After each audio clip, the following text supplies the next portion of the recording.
साम्राज्य अक्सर अपने दुश्मनों से नहीं टूटते, वे टूटते हैं उन सच्चाइयों से जिन्हें वे खतरा मानने की जरूरत ही नहीं समझते।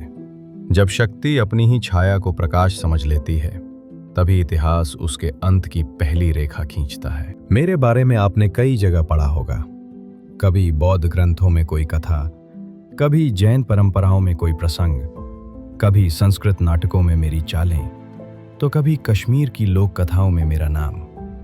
इतिहास की धुन में लिखी ये कहानियां एक जैसी नहीं हैं, इसलिए मेरा अस्तित्व भी बहुतों के लिए रहस्य बन गया। इसलिए लोग पूछते हैं, क्या चाणक्य सच में था?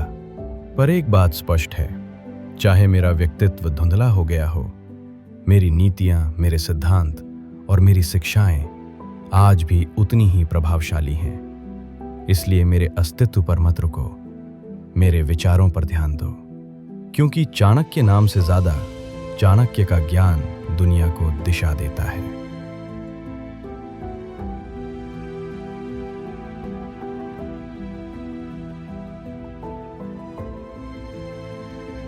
मगध अब भारत की सबसे बड़ी शक्ति था। धन, सेना, साम्राज्य सब कुछ उसके पास था। धनानंद के शासन में मगध के खजाने भरे हुए थे, लेकिन प्रजा पीड़ित थी। गांव वालों, जल्दी से कर लेकर आओ। ध्यान रहे, हर घर से कर आना चाहिए। सुनो, राजा धनानंद के आदेश अनुसार हम कर वसूल करने आए हैं। जल्दी से अपनी उपज का हिस्सा जमा करवाओ। इस बार वर्षा नहीं हुई, सूखा पड़ा था, बहुत कम उपज हो पाई है। अगर कर दे दिया तो हम भूखे मर जाएंगे। कर न देना विकल्प नहीं है, अपराध है। जो कर नहीं देगा उसका खेत, गाय या घर जब्त किया जाएगा। श्रीमान, ये अनाज ले लो, अगली फसल पर बाकी का कर दे देंगे। इतनी मोहलत दे दो। जितना भी अनाज है सब ले आओ, और अगर कम निकला तो राजा के नियमों के अनुसार शीघ्र कार्रवाई होगी। एक एक करके टोकरी चढ़ाओ, कोई भी बाकी न रहे। मंत्री असंतुष्ट और व्यापारी दबे हुए थे।